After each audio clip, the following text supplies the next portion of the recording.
નજીવી બાબતમાં વિદ્યાર્થીએ છરી મારતા મૃત્યુ થતા મામલો બિચક્યો।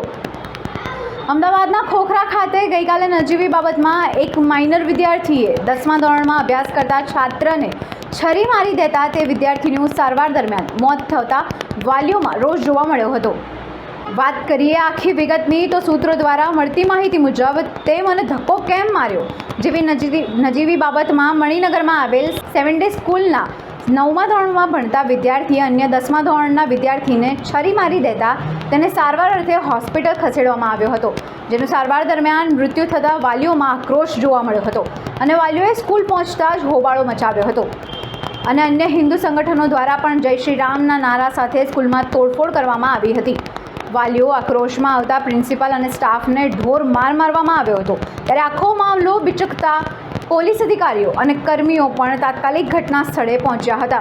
ત્યારે પરિસ્થિતિને કાબૂમાં લેવાનો તેઓએ પ્રયત્ન કર્યો હતો અને મીડિયા કર્મીઓએ સાથે રહીને ધક્કામુક્કી પણ જોઈ હતી। ત્યારે ધારાસભ્ય અમૂલ ભટ્ટ પણ ઘટના સ્થળે પહોંચ્યા હતા અને લોકોને શાંત રહેવા અપીલ કરી હતી, પરંતુ ગુસ્સે ભરાયેલ વાલીઓ દ્વારા ન્યાયની ત્વરિત માંગ સાથે ગુજરાત પોલીસ હાય હાયના નારા લગાવવામાં આવ્યા હતા।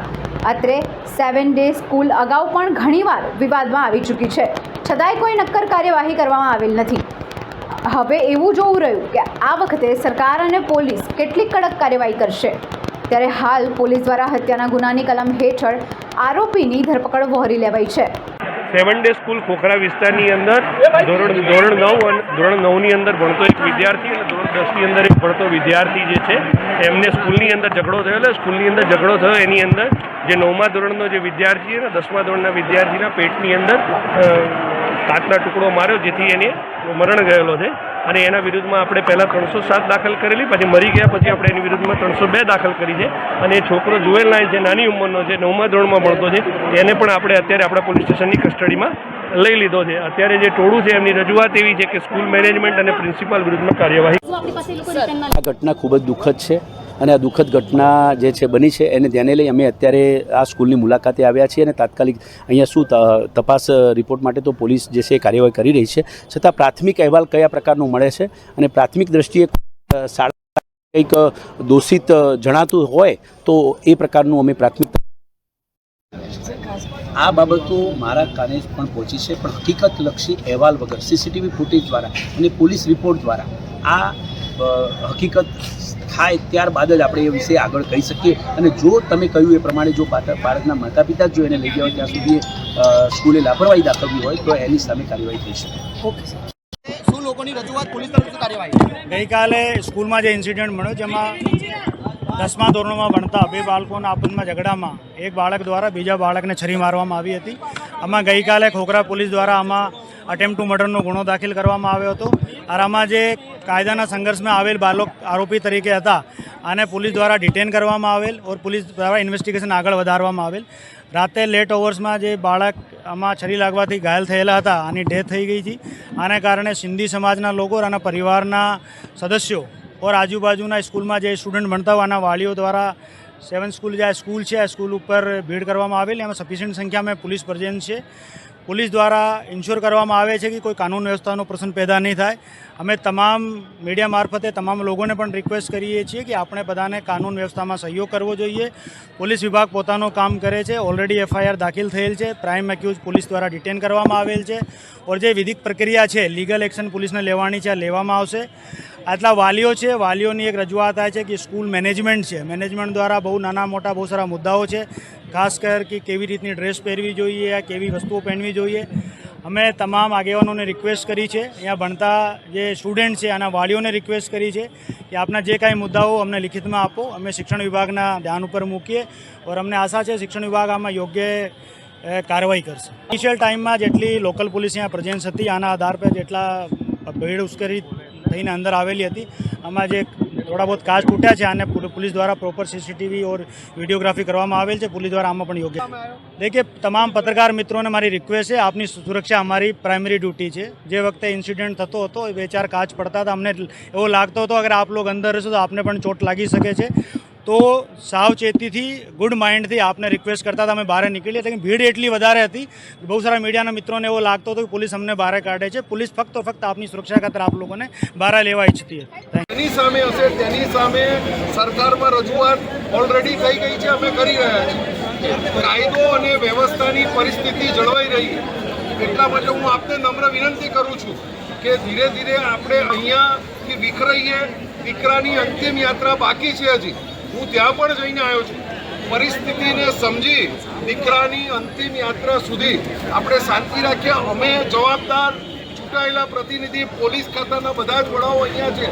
કોઈ પણ જાતની કોઈ પણ મુશ્કેલી તમને નહીં થાય, કોઈને બક્ષવામાં નહીં, એની ખાતરી હું આપું છું, સરકાર તરફથી આપું છું. સરકાર સાથે વાત થયેલી છે, પરંતુ કોઈ પણ પબ્લિક પ્રોપર્ટીને નુકસાન કરી આપણે પોતે ગુનામાં સંડોવાઈએ, કોઈને બળજબરી ક્યાંક અહીંયા વાગી કરી જાય તો એ પણ આપણા માટે હિતાવહ નથી. તો હું આપના બધાને નમ્ર વિનંતી કરું છું કે તમારી જે કંઈ ડિમાન્ડ છે એ તમે અમારી સામે, તમે ધારો તો સરકાર સામે મૂકો, એનો પણ વાંધો નથી, અમે એને માટે પણ તૈયાર છીએ. પરંતુ આજે આપણે જે કંઈ કરવા માગીએ છીએ એ શાંતિપૂર્ણ રીતે કાયદાની સાથે કરીશું. આપણને ન્યાય નિશ્ચિતપણે મળવાનો છે, આવી મારી વિનંતી છે. ફરી એક વખત નમ્ર વિનંતી કરું છું કે આપણે ધીરે ધીરે દીકરાની અંતિમ યાત્રામાં જોડાઈએ, પૂરા થાય ત્યાં સુધી શાંતિ રાખીએ. અમે લોકો તમારા વચ્ચેથી જવાના નથી, આ અમારી ગેરંટી છે. તમે જે મિનિટે જ્યારે બોલાવશો ત્યારે તમારી સાથે આવવા માટે તૈયાર છે. પણ ફરી હાથ જોડીને વિનંતી કરું છું કે પરિસ્થિતિ, સંજોગો અને જે રીતનો બનાવ બન્યો છે ખૂબ દુઃખની છે, ખૂબ દુઃખનો છે. આપણા ઘરનો દીકરો ગયો છે, આપણે થોડી શાંતિ રાખીએ, આવી મારી આપ સર્વેને નમ્ર વિનંતી છે. સરકાર વતી અને અમારા બધા ચૂંટાયેલા પ્રતિનિધિઓ આપ સર્વેને હું વિનંતી કરું, આપને કંઈ પણ હોય તો અમે આપની સાથે છીએ. अहमदाबाद में 7 डे स्कूल में 10वीं कक्षा में पढ़ रहे नए नाम के छात्र की 9th में पढ़ने वाले छात्र ने हत्या कर दी, जो हमारे लिए दुर्भाग्यपूर्ण है. सभ्य समाज के लिए रेड सिग्नल है. बच्चों एक क्राइम तक पहुंच गए. परिवार को मैं हृदयपूर्वक की सांत्वना देता हूं. और आज सभी हमारे पुलिस डिपार्टमेंट के डीसीपी और सभी पुलिस डिपार्टमेंट और शिक्षा विभाग के हमारे जिला शिक्षण अधिकारी सब स्कूल पहुंच चुके हैं. उसकी तपास हो रही है. मैं परिवार को फिर से सांत्वना देता हूं और इस केस को हम शिक्षा विभाग स्टडी करेंगे कि ये बच्चे लोगों में इतना क्राइम बढ़ रहा है, ये सभ्य समाज के लिए ये अच्छा नहीं है. आज ये घटना निंदनीय है. पूरा शहर, गुजरात और भारत में सभी जगह पर ये समाचार सुनकर एक करुणा और दुख पहुंचता है.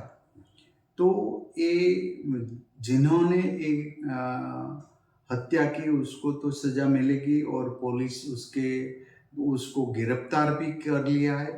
सभी लोगों को मैं शांति रखने की अपील करता हूँ और दोषियों को सख्त में सख्त सज़ा करने के लिए पुलिस वहाँ पूरा डिटेल के साथ वैज्ञानिक उपकरणों को उपयोग करके ये केस को डिटेन कर लिया है. और आज सभी वहाँ इकट्ठे हुए सभी वालियों को मेरा प्रणाम है कि आप शांति रखो और दोषी को पकड़ लिया है.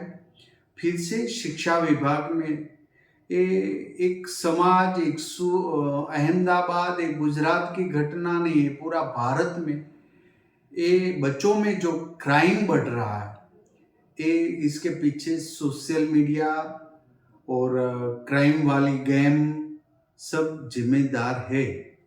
तो मैं वालियों को और शिक्षकों को भी विनंती करता हूँ कि बच्चों को ये डेंजरस गेमों और सोशल मीडिया और क्राइम करने वाले गेमों से दूर रखें. क्राइम बढ़ रहा है, इसके पीछे बच्चों को जो क्राइम करने की साजिश सिखाता है ये सोशल मीडिया और क्राइम वाली गेम है. तो फिर से मैं अपील कर रहा हूँ कि शांति बनाए रखें.